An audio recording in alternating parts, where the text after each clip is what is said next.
Alhamdulillahilladzi ba'atsa sayyidana Muhammadan sallallahu alaihi wasallam rahmatan lil alamin.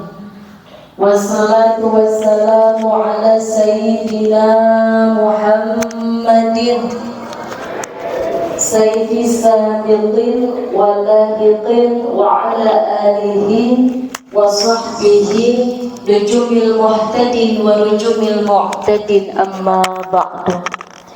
Yang terhormat para alim ulama setempat, para sesepuh, bini sepuh yang ngapunten tidak dapat saya sebutkan satu persatu. Wabil khusus seluruh bapak-bapak, ibu-ibu jamaah Masjid Al-Futuhiyah. Matur suwun nggih Bu, boten napa-napa.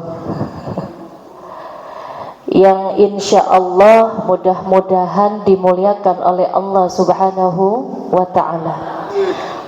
Pertama, marilah kita panjatkan puji syukur kehadirat Allah Subhanahu wa Ta'ala atas rahmat dan karunia-Nya. Kita semua masih diberikan begitu banyak kenikmatan oleh Allah. Di antaranya nikmat iman, nikmat Islam dan ihsan, nikmat sehat wal afiat, nikmat panjang umur ibadah.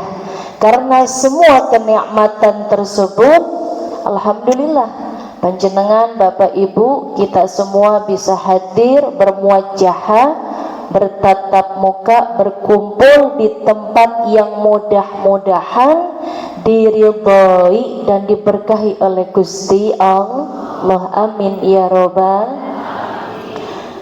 Saya doakan juga mudah-mudahan yang rawuh pada pagi ini, yang punya kesulitan dalam kehidupannya, karena moga-moganya kok moga sulit kabeh nggih.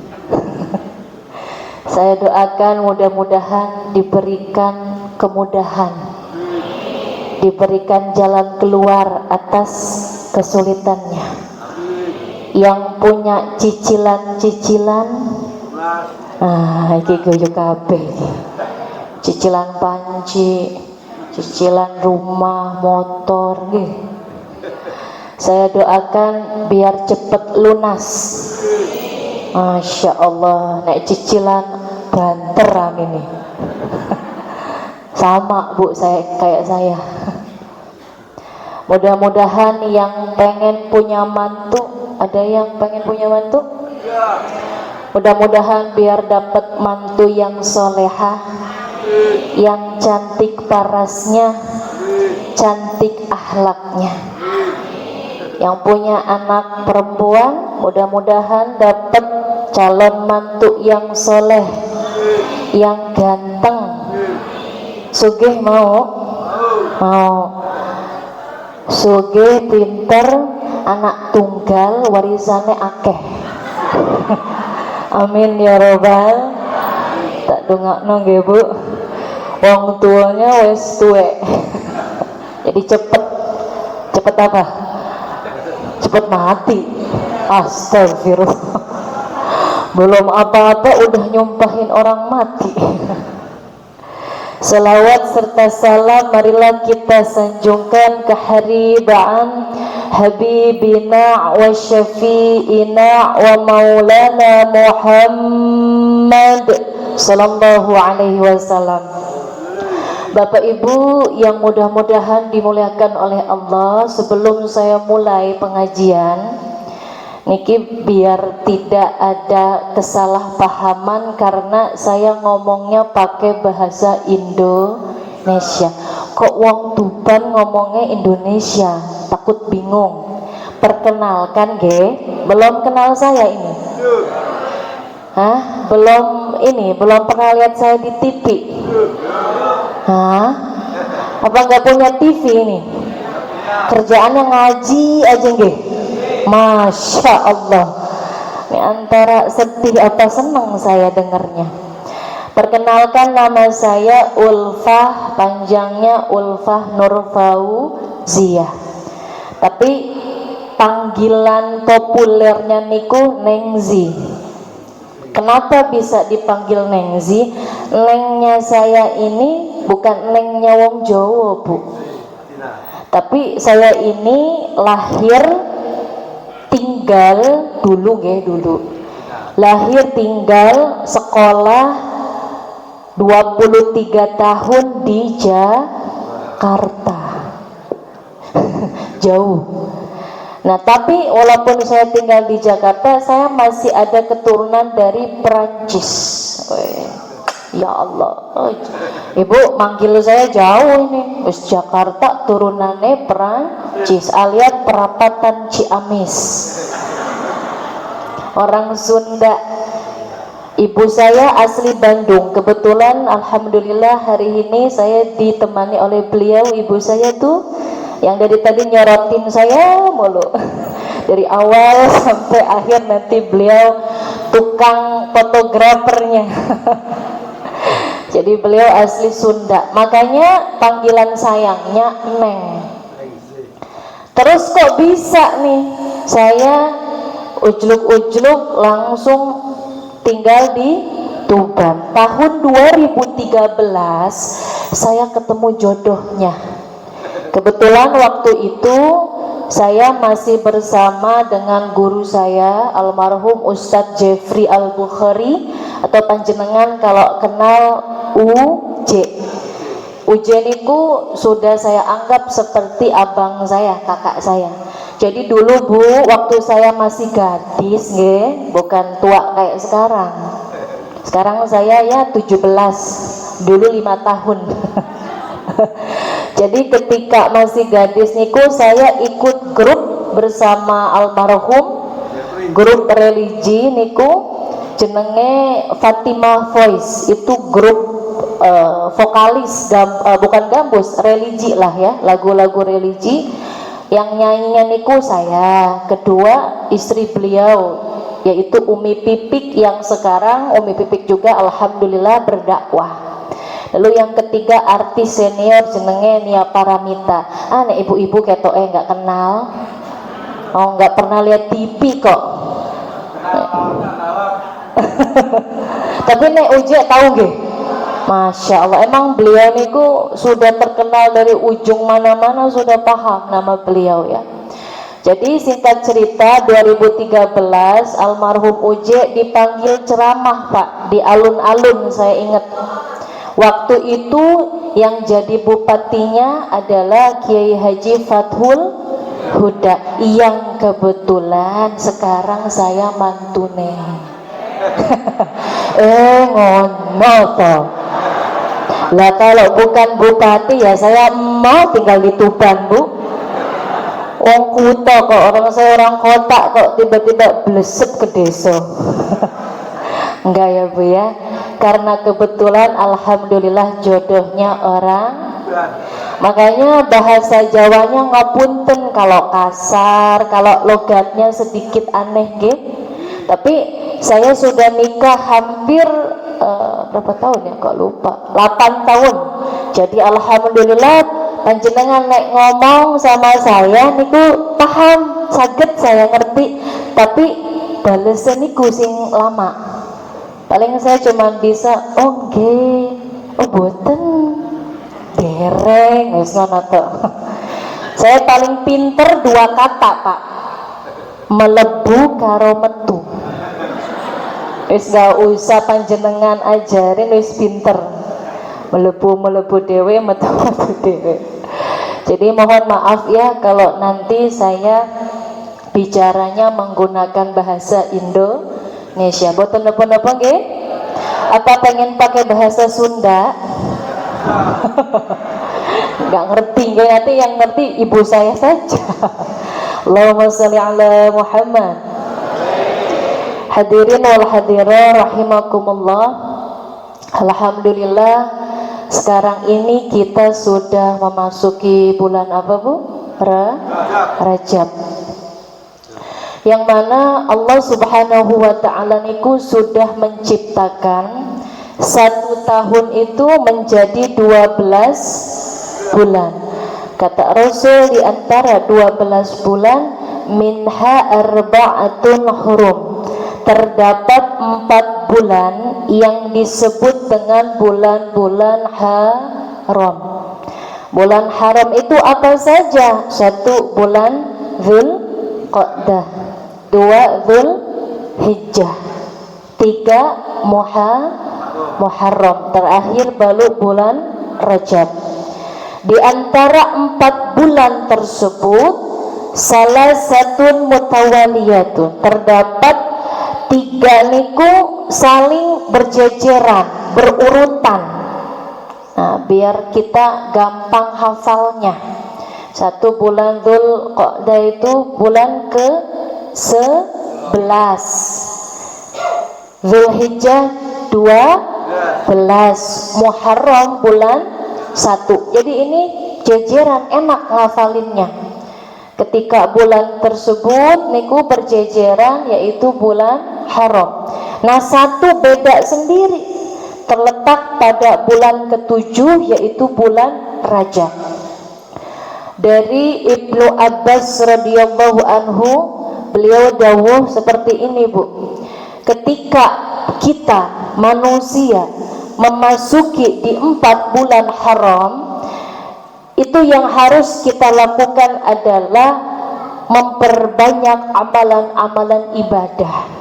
Dan setiap amalan ibadah yang kita lakukan, yang umat manusia lakukan, itu akan dilipat gandakan pahalanya oleh Allah Subhanahu wa ta'ala. Jadi kalau panjenengan ngaji, Bu, baca Quran, kalau di bulan-bulan biasa, di luar 4 bulan haram dan juga di luar bulan suci Ramadan, 1 hurufnya akan dilipat gandakan 10 kali lipat di bulan biasa. Tapi di 4 bulan haram khususnya, niku akan dilipat gandakan lagi oleh Gusti Allah.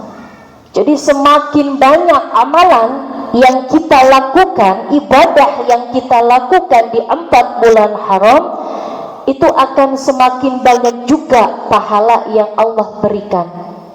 Begitu pula kebalikannya, setiap kezaliman, kemaksiatan, perbuatan yang tidak disukai oleh Gusti Allah, kalau di hari-hari biasa panjenengan melakukan hal kezaliman tadi, dapat 1 dosa.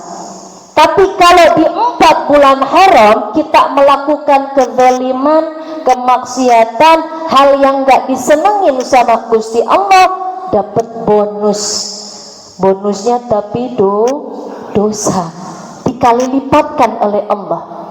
Biasanya orang Indonesia niku seneng beli 1 gratis. Nah, sama, melakukan dosa 1 gratis dapat dosa lagi. Mau apa enggak? Na'udzubillahi min dzalik.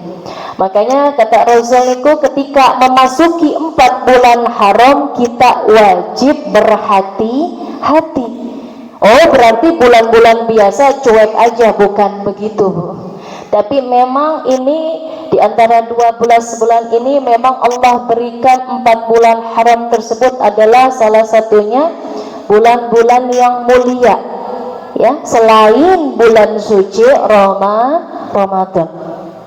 Jadi ketika memasuki bulan Rajab khususnya sekarang ini, monggo perbanyak melakukan amalan ibadah, monggo kita juga berhati-hati dalam melakukan perbuatan yang tidak disukai oleh Gusti Allah. Amalan ibadah yang harus kita perbanyak diantaranya 1, banyak-banyak baca istighfar. Kenapa banyak-banyak baca istighfar? Karena kita manusia, ya, Ibu manusia nopo boten? Ada yang jadi-jadian di sini. Pagi manusia, siang jadi siluman, ada? Enggak. Yang namanya manusia niku memang fitrahnya tempatnya salah dan khilaf. Bu, tidak ada manusia yang sempurna. Kadang-kadang manusia kayak kita ini suka menilai seseorang itu harus sempurna. Kalau ada kesalahannya langsung dihujat habis-habisan. Apalagi kalau manusianya tersebut punya panggilan waktu di dunia. Contoh, seorang ustadz. Ketika seorang ustadz manusia bukan Bu? Ketika seorang ustadz atau ustazah melakukan kesalahan saja, itu langsung dihujat. Kok ustadz begitu? Harusnya nggak gitu ustadz tuh. Harusnya nggak melakukan hal seperti itu. Padahal ustadz juga manusia. Kita tidak boleh menuhankan seorang manusia. Panggilan ustadz, ngapunten kiai, nggih, itu kan panggilan di dunia. Nanti ketika kembali kepada Allah, balik lagi tergantung dari tingkat imannya seseorang di mata Allah Subhanahu wa ta'ala. Kayak sekarang yang ngomong Bu, kelihatannya aja dipanggilnya tadi Masya Allah Bu apa? Nyai gitu nih. Punyai ustazah, oh ya Allah, dikasih mic, kelihatannya Masya Allah mungkin sama manusia, di mata manusia keren, tapi belum tentu Bu. Bisa jadi seorang marbot, tahu marbot gak? Yang suka bersihin masjid ini niku di mata Allah lebih mulia daripada yang megang mic. Loh iya benar. Makanya jangan pernah kita meremehkan manusia. Cuman marbot masjid cuek. Nek Pak Jokowi lewat sampai nunduk-nunduknya Masya Allah. Leres apa boten? Nek panjenengan ana Jokowi kesini mau ngapain Bu? Minta proposal nggih. Itulah kacamata manusia, suka sebelah mata. Untungnya kita punya Tuhan, Gusti Allah nggak ngelihat itu.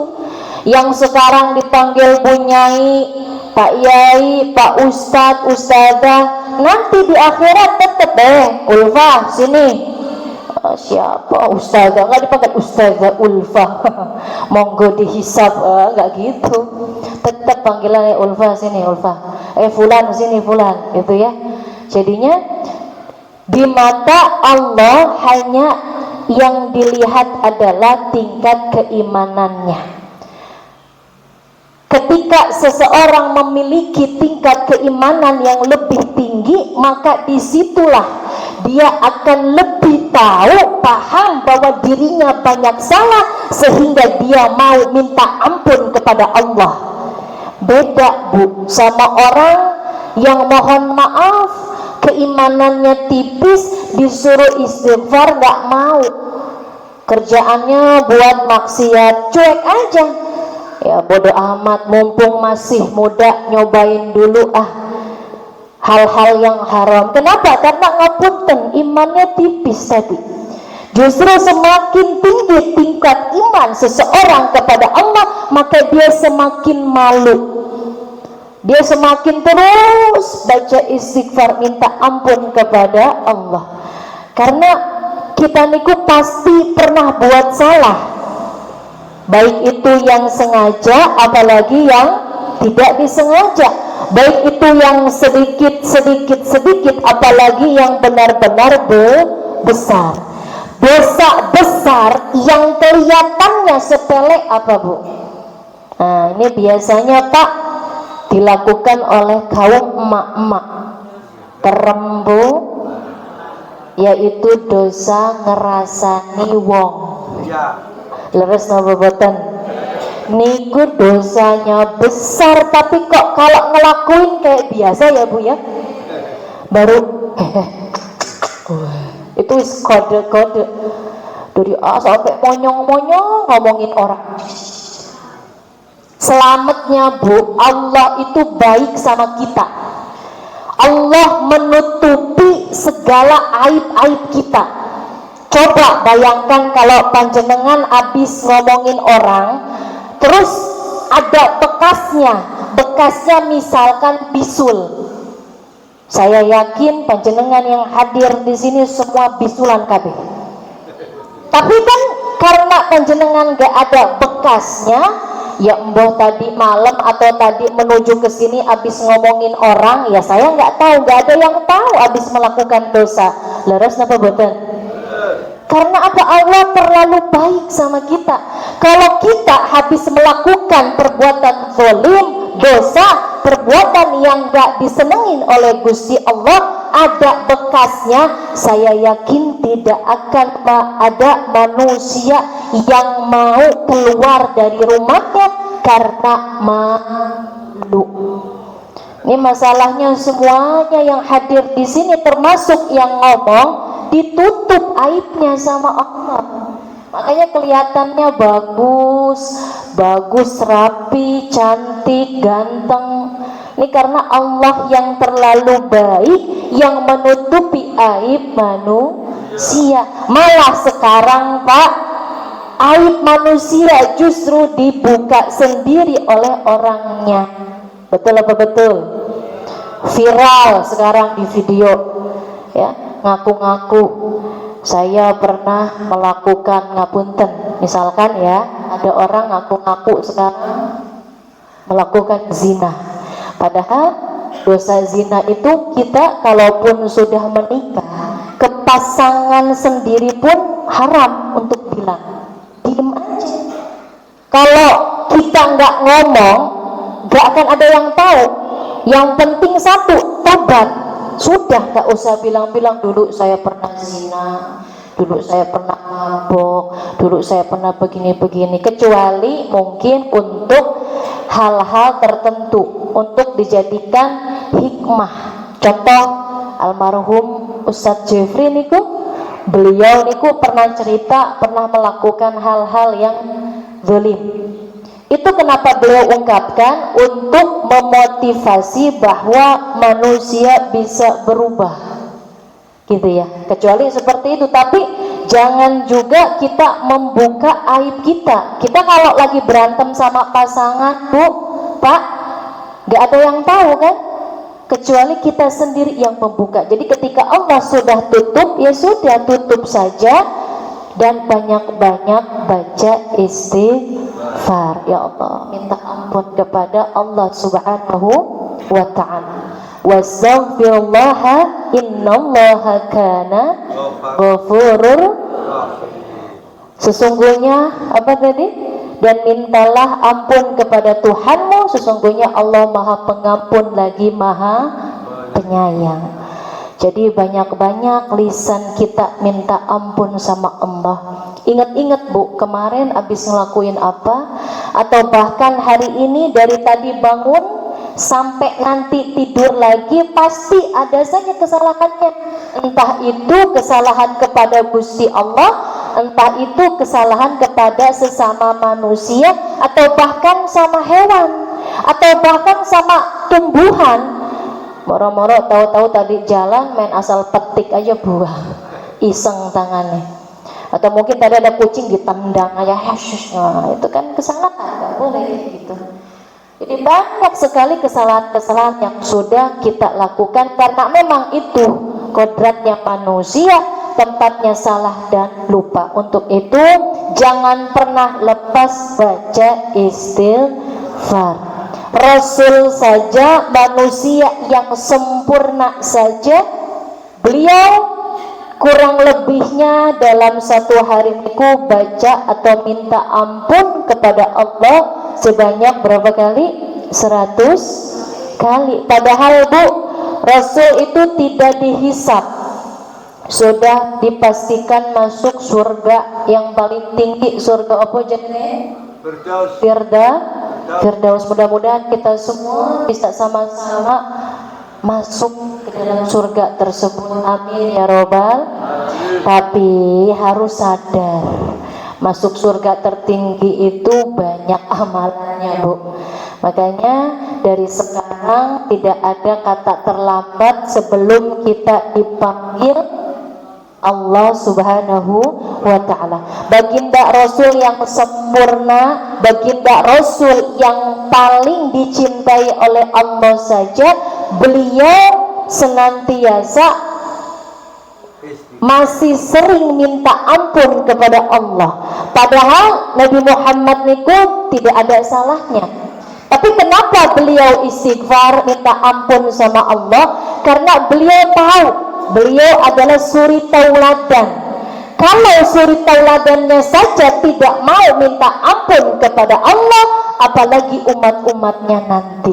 Makanya Rasul itu ngasih contoh supaya kita yang ngaku umat-umatnya ini bisa mencontoh baginda Rasulullah Sallallahu Alaihi Wasallam. Baginda Rasul itu minta ampun kepada Allah. Dalam hadis dikatakan ketika beliau selepas habis melaksanakan sholat duha. Bu, panjenengan doanya apa kalau habis sholat duha? Ayo, minta rezeki. Piye bunyinya? Allahumma inna wal baha uka wal jamala wah, gimana? Dan seterusnya. Itu minta apa? Rizki. Tapi sebelum tadi minta rizki, ya Allah tolong turunkanlah rizki dari atas ya. Kalau di atas tolong turunkan, kalau ada di bawah tolong dikeluarkan, kalau sulit tolong digampangin. Itu memang doa yang sangat bagus dan sedikit mokso. Maksa ke Allah, tapi nggak apa-apa. Memang kita harus mintanya hanya kepada Gusti Allah. Tapi sebelum itu lakukan kebiasaan juga yang dilakukan oleh Rasul. Apa doa setelah sholat duha? Baginda Rasulullah minta ampun sama Allah. Doanya apa? Allahumma gfirli wa tub alayya innaka antat tawwabur rahim. Itu dibaca 100 kali. Hafal ya? Ayo sama-sama. Allahumma gfirli wa tub innaka antat tawwabur. Baca sampai 100. Makanya kalau enak pakai cincin kayak gini. Oh udah 100. Artinya apa? Ya Allah, ampunilah aku, terimalah taubatku, sesungguhnya Engkau Maha Penerima taubat. Kita minta ampun dulu, Bu. Jadi ketika panjenengan berdoa juga harus punya tata caranya. Jangan langsung ya Allah tolong minta ini. Apalagi itu ngapunten berkaitan tentang dunia. Minta uang, minta rizki, tolong lunasin bla bla boleh. Tapi lebih baik itu agak ke tengah lah. Jangan tiba-tiba panjenengan langsung belak-belakan minta duit.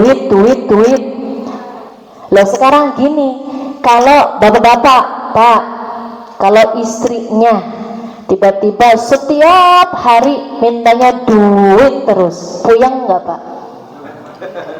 Pastikan harus ada senang dirayu, ya mbah dibikinin kopi, ya mbah dimasakin makanan, gitu. Ya kalau misalkan Pak duit tapi nggak dibikinin kopi, nggak dibuatin masakan, ya nggak disiapin bajunya, ya pokoknya kewajiban istri kepada suami. Ada tata caranya. Manusia saja kalau kepengen minta tolong tuh ada basa-basinya gitu loh Bu. Gini loh Pak, saya maksudnya datang ke sini pengen silaturahmi. Gimana? Panjenengan sehat? Kan mesti ono basa-basinya. Enggak langsung Pak minjem duit aku loh. Kan nggak mungkin langsung tiba-tiba jeruknya. Sama kepada Allah pun gitu. Kita puji-puji dulu Allah. Ya Allah, Engkau yang maha besar, Engkau yang maha pengasih, Engkau yang maha kaya. Hanya kepadamu lah aku hanya bisa meminta, berserah, segala macam dipuji-puji dulu Allahnya. Lalu kita minta ampun dulu. dulu, ya Allah, hamba yang banyak salah ini, ya Allah, tolong ampuni dosa-dosa hamba. Terserah pakai bahasa apa aja. Ya, kalau habis sholat biasanya kan itu kita bacaan doa-doa wiridan habis sholat. Intinya bacaan tersebut sama. Baca subhanallah berapa kali? 33. Alhamdulillah 33. Allahu Akbar 3. Intinya sama. Itu sudah merangkup semuanya. Kita tasbih, kita takbir juga, kita juga bersyukur gitu nggih. Baru minta rizki. Jadi jangan tiba-tiba habis sholat gak wiridan dulu langsung ya Allah tolong berikan rizki. Lah kata Allah kok enak tenan. Gak basa-basi dulu gitu nggih. Nah, kenapa kita juga harus banyak minta ampun? Karena kita ini hakikatnya tadi manusia yang tidak sempurna ini, kita harus ingat kodrat kita hamba. Hamba itu walaupun salahnya sedikit, walaupun padahal enggak. Walaupun kita punya kesalahan sedikit, seorang hamba tetap harus begini sama Allah, ngerengek, nunduk, bener-bener kita ini apa ya, merasa tidak ada apa-apanya di mata Allah. Kalau di mata manusia nggak boleh Pak. Walaupun ngapunten dia orang kaya, kita orang biasa, kita nggak boleh sampai yang merasa diri kita ini sangat rendah, enggak gitu. Karena Allah tidak melihat manusia dari harta bendanya. Balik lagi, yang Allah lihat dari tingkat keimanannya. Tapi khusus kepada Gusti Allah kita wajib serendah-rendahnya minta ampun kepada Allah Subhanahu wa ta'ala. Astaghfirullah Rabbal baraya, astaghfirullah minal khotaya. Sama-sama Astaghfirullah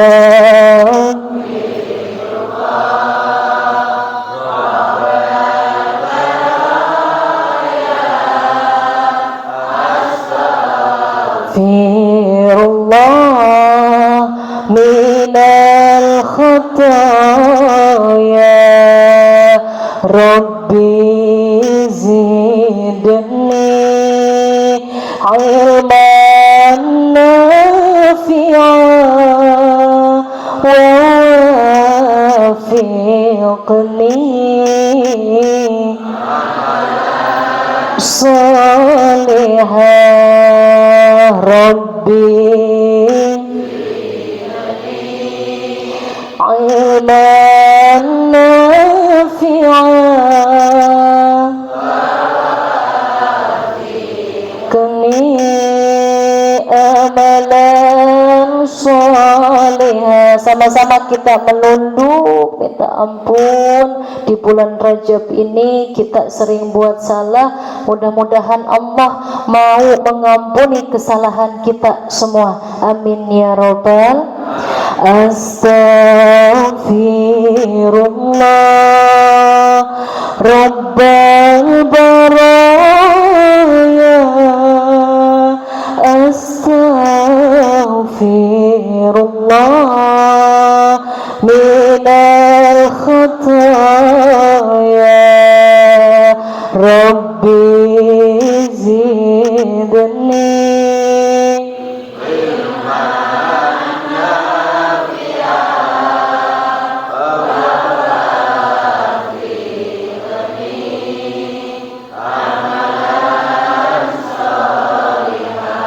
amin ya robbal alamin.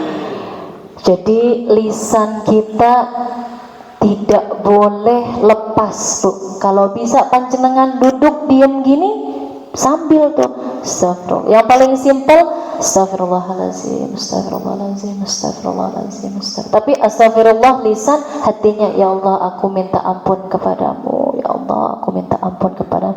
Terus seperti itu. Jadi istighfar habis sholat kan panjenengan sering ya.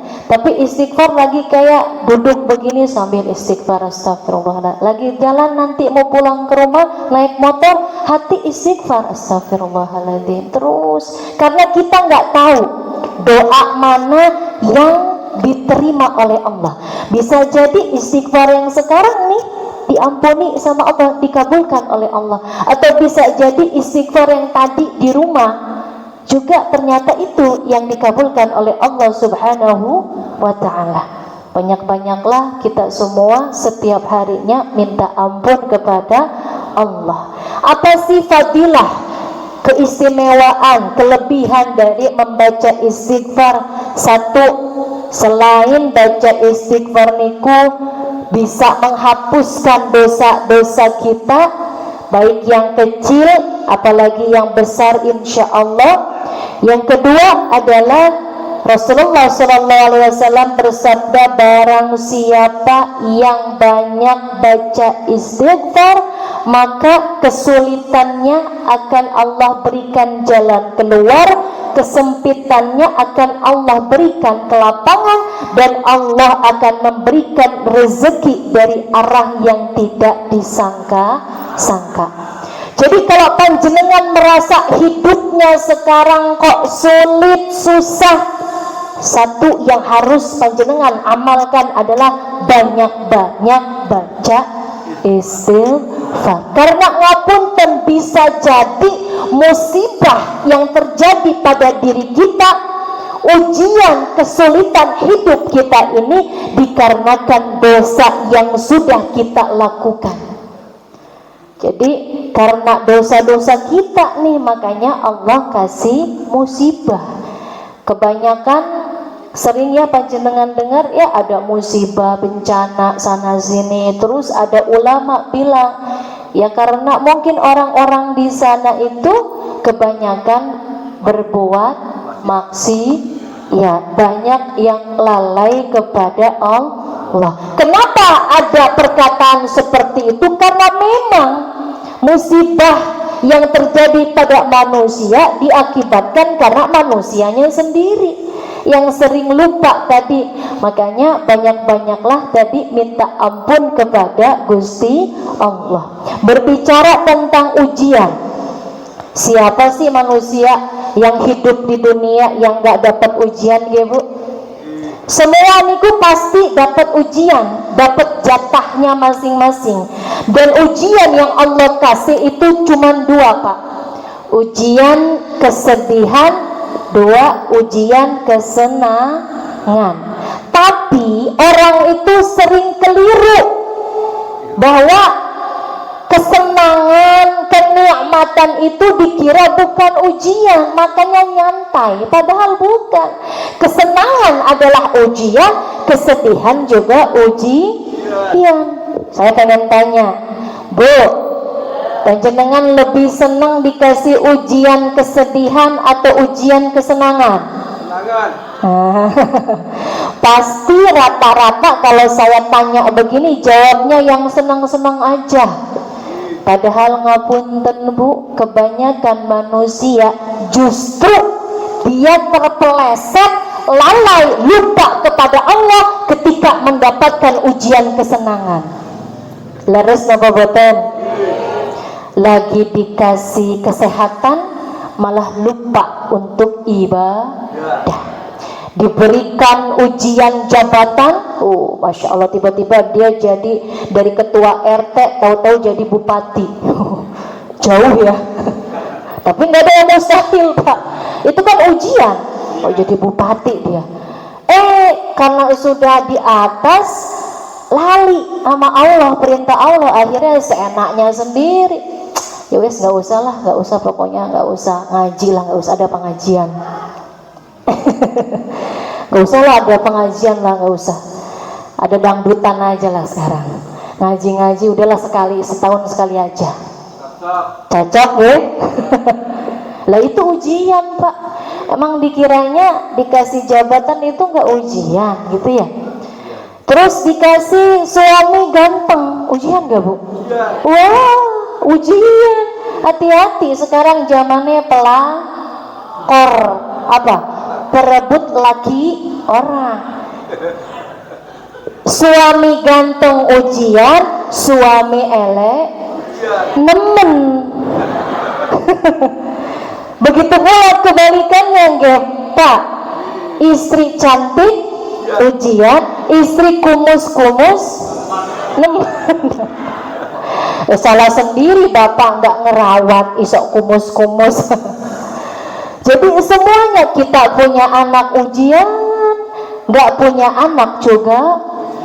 Anak pinter ujian, saking pinternya anak jadi lali sama orang. Anak juga nggak pinter uji, jadi senang susah itu sebenarnya itu ujian.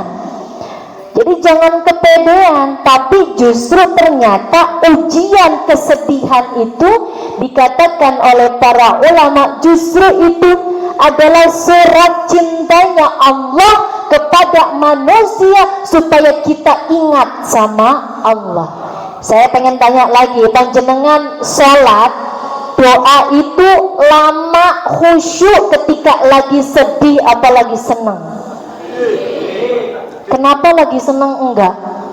Lupa nggak lagi sedih ya? Oh lagi ada ujian, sampai brebes itu nangis sampai keluar kabeh ingus sih. Lagi seneng, amin amin amin, wes langsung melayu. Leres apa badan? Nah makanya Allah itu ngasih dua ujian tuh gitu Pak, karena nih manusia ini sering lupa. Makanya kita dikasih ujian kesedihan supaya apa? Kita ingat, wes ingat loh sama aku, tak kasih sedih ya sekarang ya, kan kalau lu seneng saiki sedih, akhirnya ya Allah lumayan tahajud, seneng lagi nggak tahajud, ya wes saiki sedih lagi tahajud lagi, nggak apa-apa. Allah tuh baik Bu Pak sama kita, cuman kitanya saja yang sering tidak tahu diri. Gitu nggih. Makanya ketika Allah kasih ujian kesenangan, satu kata Allah wajib bersyukur. La in syakartum la azidannakum wa la in kafartum inna adzabi lasyadid.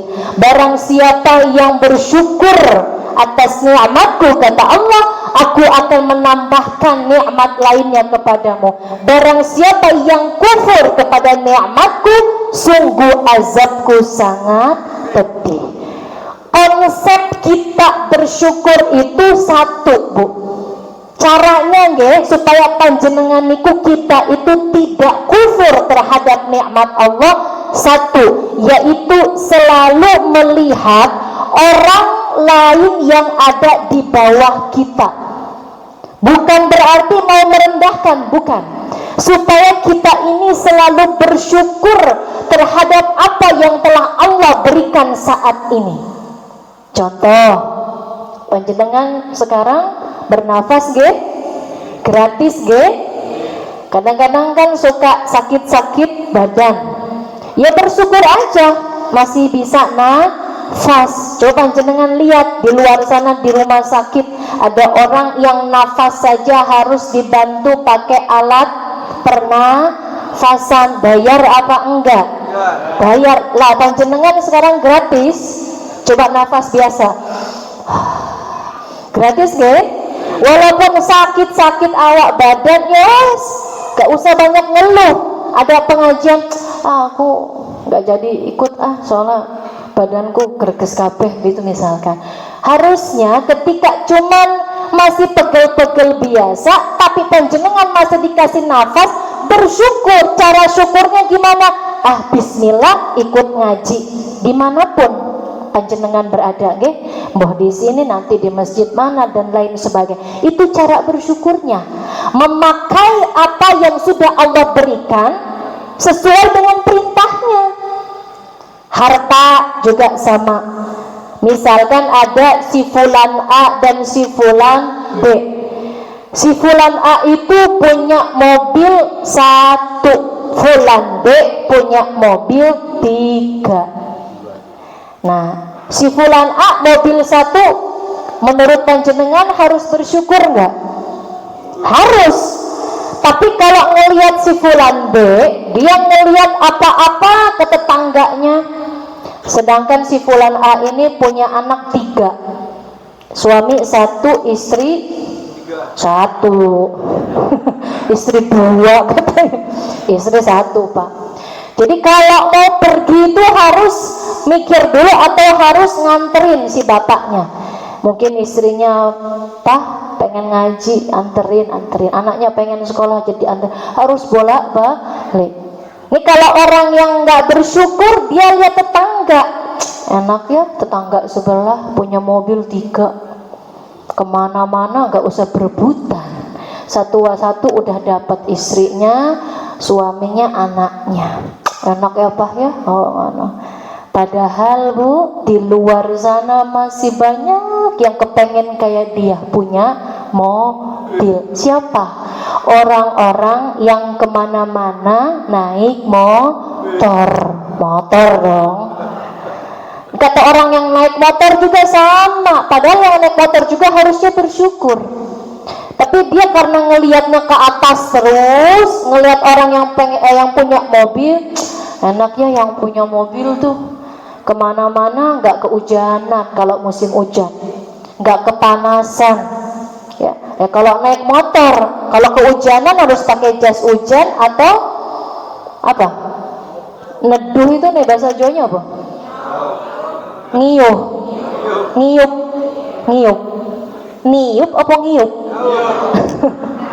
Oh, ya bos sakarep Bu. Sakerso.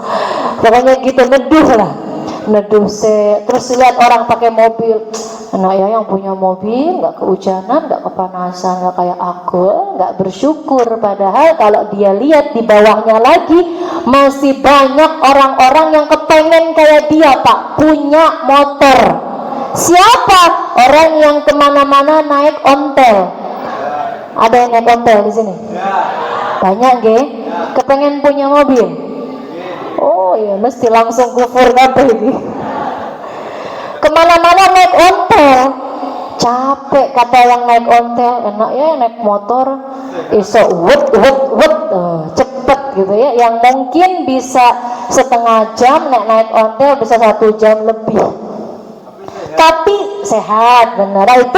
Itu pemikiran orang yang bersyukur. Nah orang yang kufur ya gitu terus, ngelihatnya ke atas terus. Orang.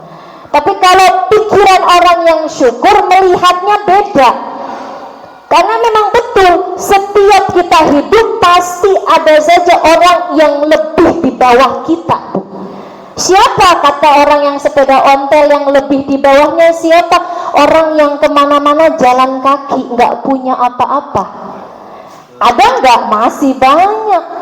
Kemana-mana jalan kaki. Tapi yang jalan kaki juga harus bersyukur. Ternyata itu kenikmatan juga diberikan oleh Allah. Kenapa? Karena banyak juga orang-orang yang kepengen kayak dia, kepengen bisa jalan, kepengen bisa lari. Siapa? Orang-orang yang ngapunten. Mungkin dia dilahirkan tidak memiliki kesempurnaan fisik, tapi justru yang seperti itu lebih sering bersyukur ketimbang orang-orang yang normal. Jadi intinya kita itu kalau melihat dunia Bu, jangan melihat yang ke atas terus, karena itu membuat panjenengan kita ini sering kufur. Begitu pula kebalikannya. Tapi kalau melihat dari sisi agama, monggo boleh lihat yang ke atas. Contoh, tetangga panjenengan naik subuh selalu jamaah di masjid, khususnya yang laki-laki, boleh. Itu yang sebelah subuhan terus di masjid, nah gitu saya juga harus bisa. Yang sebelah bisa sebulan khataman berapa kali, saya juga bisa. Nah, kalau yang seperti itu boleh menjadi motivasi kita menjadi lebih baik lagi. Tapi kalau masalah dunia, panjenengan selalu melihat ke atas, nikmat orang lain terus, itu akan membuat hati kita iri dan menjadi hati kita kufur terhadap nikmatnya Allah Subhanahu. Padahal Allah sudah memberikan sebegitu banyak nikmat kepada kita semua. Nikmat yang paling besar tadi apa? Panjang umur, sehat walafiat. Gitu nggih? Jadi itu konsep dari syukur. Yang kedua, ketika mendapatkan ujian kesedihan, apa kata Allah? Diperintahkan kita untuk bersabar. Ya ayyuhalladzina amanu ista'inu bisabri wassalah innallaha ma'as-sabirin. Hai orang-orang yang beriman, jadikanlah sabar dan sholat sebagai penolongmu. Sesungguhnya Allah selalu dekat, selalu bersama dengan orang-orang yang sabar. Jadi yang ngomong sabar kalau panjenengan dapat ujian atau musibah itu bukan manusia. Biasanya kan panjenengan suka dengar ada yang meninggal dunia, atau mungkin ada keluarga yang kerampokan, ada tetangga yang kena musibah.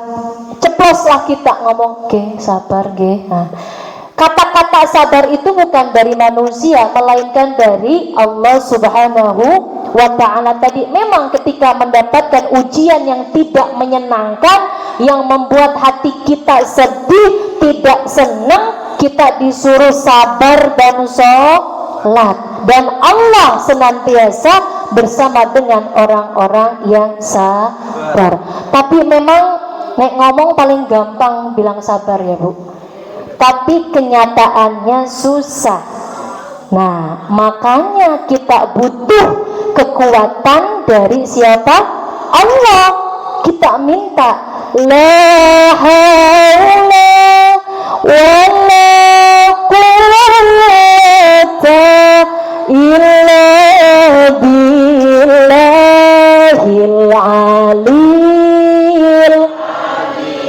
Tidak ada daya, tidak ada upaya melainkan dengan pertolongan Gusti Allah.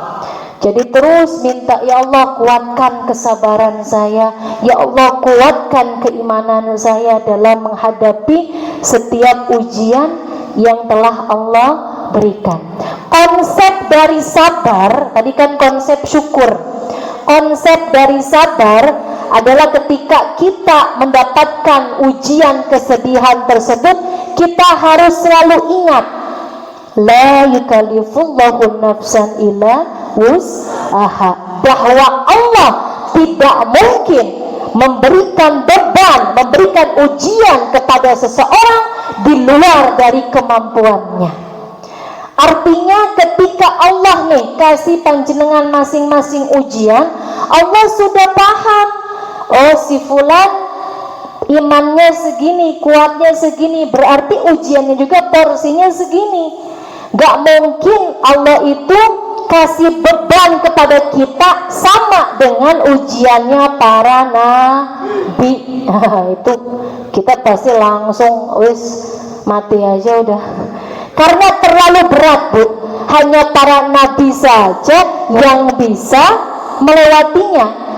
Ujian paling tinggi memang adalah para nabi. Sedangkan kita karena manusia biasa ini, insya Allah ujiannya tidak akan seberat mereka itu, atau seberat baginda Rasulullah SAW.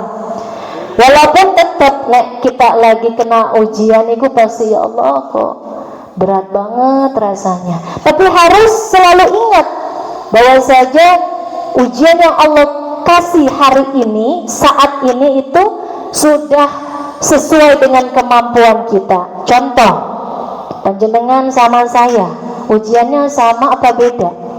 Beda. Ada yang dikasih ujian kesehatan dari lahir sampai mungkin meninggal kerjanya, atau dikasihnya sakit terus sampai harta bendanya habis. Tapi memang itu ujiannya. Ada yang dikasih ujian tadi mungkin suaminya diambil orang, Ada yang dikasih ujian belum punya keturunan. Ada yang dikasih ujian juga mungkin musibah, rumahnya kena longsor atau banjir, kebakaran dan lain sebagainya. Masing-masing mungkin kelihatannya berat menurut kacamata orang lain, tapi ternyata kata Allah, loh itu loh kamu sanggup loh. Ya memang orang ngelihatnya, ya Allah berat tenannya ujiannya si fulan misalnya. Ya karena memang bukan buat ujian kita, kita mungkin berat, kita beda lagi. Gitu nggih? Jadi ketika Allah berikan ujian tersebut, takdirkan kepada diri kita, artinya Allah tahu cuman kita saja yang mampu melewati ujian tersebut. Gitu nggih? Makanya banyak-banyak kita senantiasa terus minta tadi, la haula wala quwata illa billahil aliyil azim. Baca terus, ya Allah enggak ada kekuatan saya kalau tidak ada pertolongan dari Allah Subhanahu wa taala.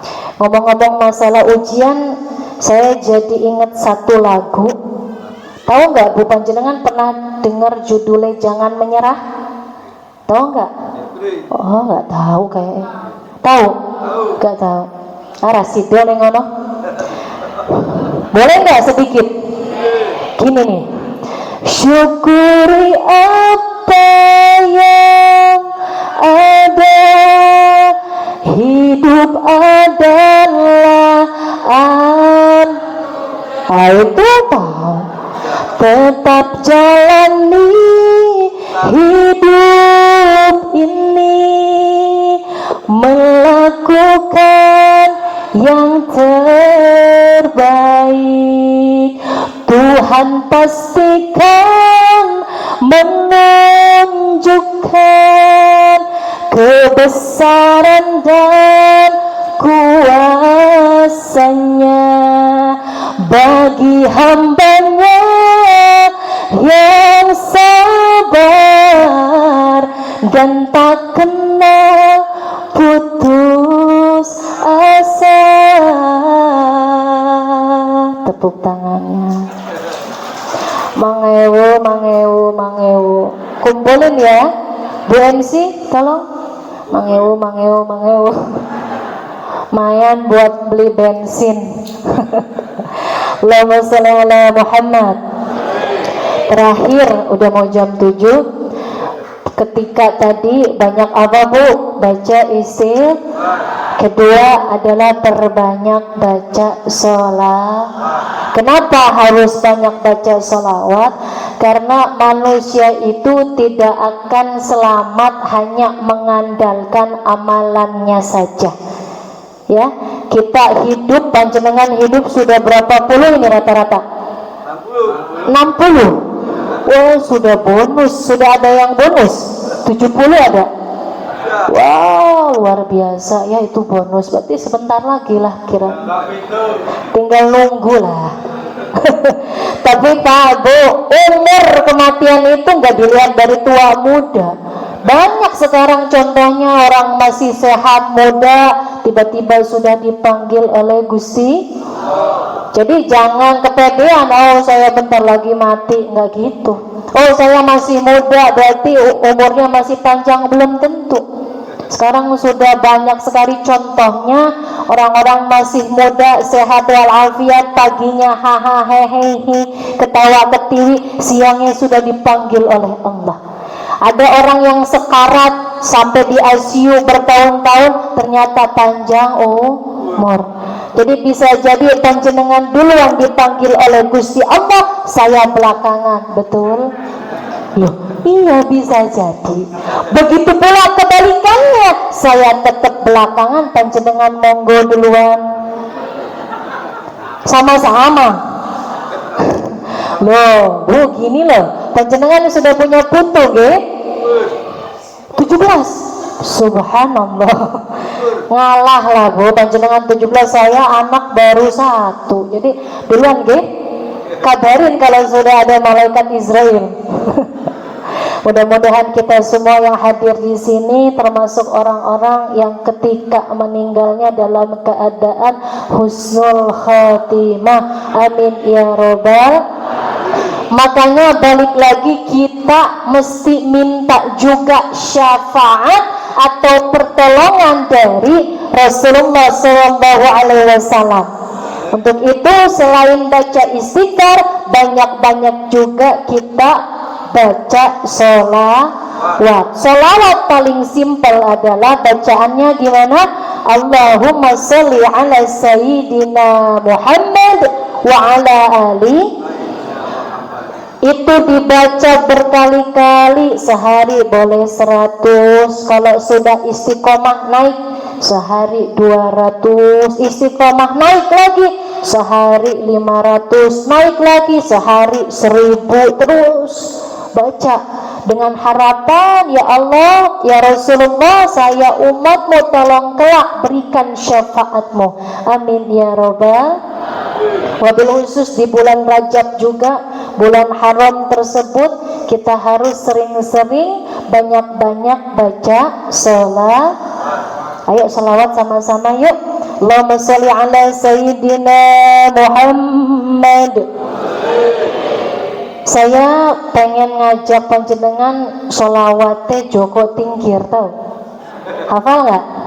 Sama-sama ya. Salatullah salamullah ala taha Rasulillah. Salatullah salamullah ala yasin bibillah ala yasin habib. Sekali lagi sama-sama yang keras. Salatullah salamu ala taha Rasulillah. Salatullah salamullah ala yasin habibillah ala yasin habibillah. Mudah-mudahan saya nggak lupa. Joko Tingkir wali Jawa, murid Sunan Kalijaga, wis masyhur ing Nuswan. Dadi wali, dadi raja, dadi wali, sama-sama salatullah ala taha Rasulillah. Salatullah salamullah yasin habibillah ala yasin. Lanjut. Legendane Joko Tingkir, Joko gagah sregep pikir, status yatim piatu, bisa sukses karena itu, bisa sukses karena semuanya. Salatullah salamu ala taha Rasulillah. Salatullah salamullah ala yasin habibillah ala yasin habibillah. Apa lagi? Joko Tingkir. Apa lagi kau? Aku biasanya ngerpek itu benikil ini. Ingat alhamdulillah. Wis bahasa Irai takut salah. Aku salah bahasa Jawa. Allahumma sholli ala sayyidina Muhammad. Mudah-mudahan apa yang saya sampaikan senantiasa bisa bermanfaat bagi panjenengan semua yang mendengarkan, wabil khusus saya yang berbicara. Mohon maaf apabila ada kata-kata yang kurang berkenan, karena kesempurnaan kebenaran hanya milik Allah. Kelalaian itu pasti berasal dari saya Al-Fakir. Mudah-mudahan juga pengajian pada pagi yang indah ini senantiasa diberkahi, diridhai oleh Allah Subhanahu wa ta'ala. Amin ya rabbal ya Rabbi bil Mustafa baligh maqasidana waghfir lana ma bada ya wasi karami ya Rabbi bil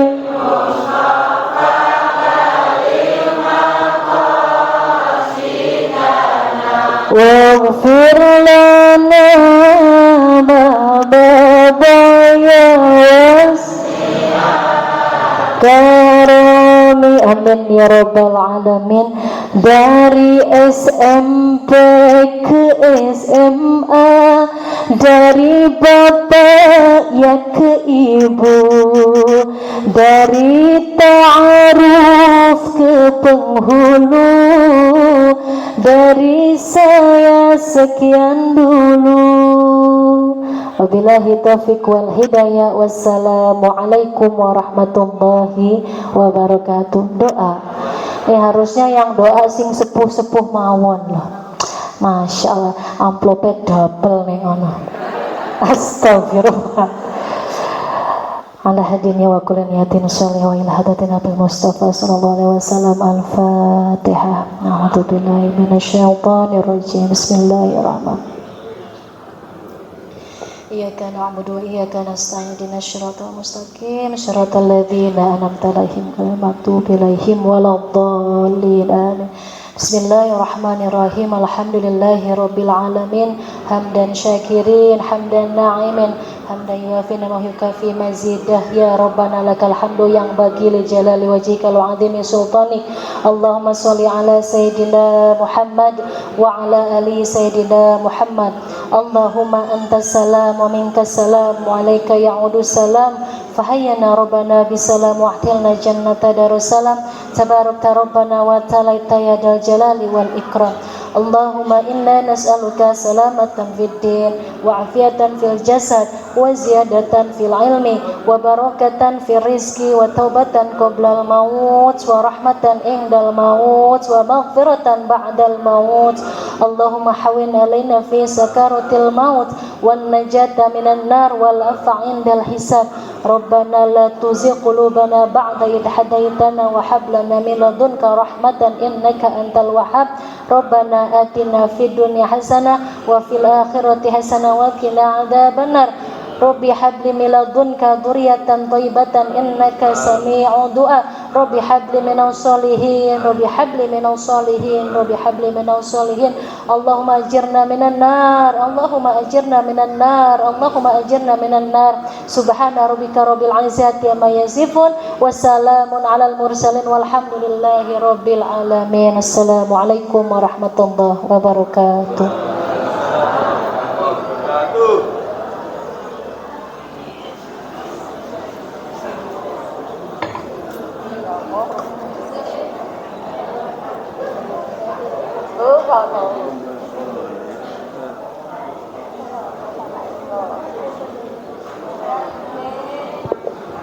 Demikian pengawasan injang maniko, mugi-mugi kita saged mengambil manfaatnya.